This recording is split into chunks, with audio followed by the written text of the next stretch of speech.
គុំរ៉ូស៊ីដោយក្មេងលេងបាល់ទាត់បាទហេតុអីបានជារ៉ូស៊ីអញ្ចឹងវាជួបបញ្ហាអីបាទហើយមើលក្មេងលេងបាល់ទាត់ហើយរ៉ូណាល់ដូហើយមេស៊ីលេងបាល់ទាត់វាអត់ដូចគ្នាទេអញ្ចឹងបាទ វាជាលទ្ធផលនៃជីវិតពិសោធន៍ណាដែលខ្ញុំបានសង្កេតមើលនៅក្នុងសង្គមយើងទាំងមូលណាជាពិសេសនៅផ្នែកគេហៅថា start up ហ្នឹងដែលជាសហគ្រិនហ្នឹងអញ្ចឹងតែងឃើញជាគេហៅថានិន្នាការមួយនៅពេលដែលយើងរកស៊ីយើងឃើញគេធ្វើអីមួយបានទៅយើងតំណង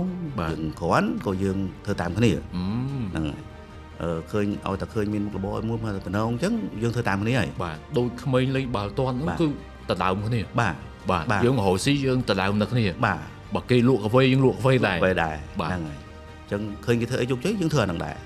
ដល់ពេលអញ្ចឹងវាមិនខុសអីពីបាល់នៅតាណាយើងរត់ទៅនឹងទាំងអស់គ្នាបាទតែចុងបញ្ចប់វាអត់ចំណេញទាំងអស់គ្នាទេ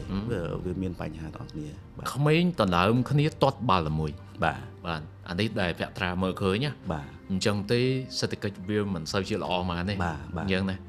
បាទហើយចុះផ្ទុយពីនឹងទៅវិញដែលភក្ត្រាថាយើងកុំប្រកួតគ្នា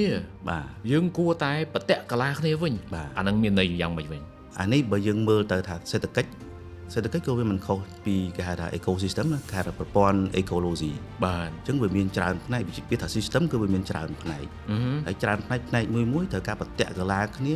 ធ្វើការងារវារៀងៗខ្លួនទៅតាមបច្ចេកទេសទៅតាមជំនាញទៅតាមស្គប់រៀងៗខ្លួនអញ្ចឹងបើយើងងាកមកវិស័យ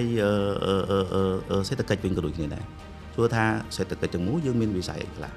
សូម្បីតែថាយើងនិយាយថានៅក្នុងបច្ចេកវិទ្យាសោះបច្ចេកវិទ្យាយើងមានច្រើនណាស់បាទបច្ចេកវិទ្យា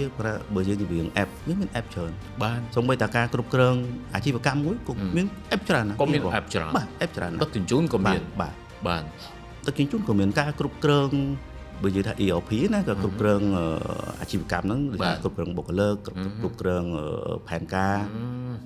ច្រើនគ្រប់គ្រងការ sale ក៏ហ្នឹងគឺច្រើន e-commerce ទាំងអីច្រើនសុទ្ធតែ app បាទហើយឥឡូវហ្នឹងវាចូលមកឥឡូវហ្នឹងដោយសារបច្ចេកវិទ្យាវាជឿនលឿនទៅមុខរបរយើងហ្នឹងក៏វាត្រូវជឿនលឿនដូចគ្នាអញ្ចឹងអា system ពីមុនមកគេហៅថា conventional ពីមុនមកហ្នឹងក៏វាត្រូវការហើយអាថ្មីក៏វាត្រូវការជាពិសេសដូចថារឿងដូចថា digital marketing ឥឡូវវាចូលដល់ social marketing ទៀតបាទម្នាក់ត្រូវចេះរៀបវេទិកាត្រូវចេះធ្វើម៉េច build អា sales channel របស់យើង marketing channel របស់យើងនៅលើ social media គ្រប់ចឹងអា tool អស់ហ្នឹងកាន់តែច្រើនទៀតណាបាទអញ្ចឹងយល់រួមគឺយើងមានបើយើងបតិកលាគ្នាគឺយើងអាចជួយគ្នាដូចលេងដូច Messi ហើយ Ronaldo លេងបាល់ចឹងគេលេងជា team ជាក្រុមបាទអត់ដូចក្មេងលេងទេក្មេងលេងទៅដើមគ្នាទាត់ទេ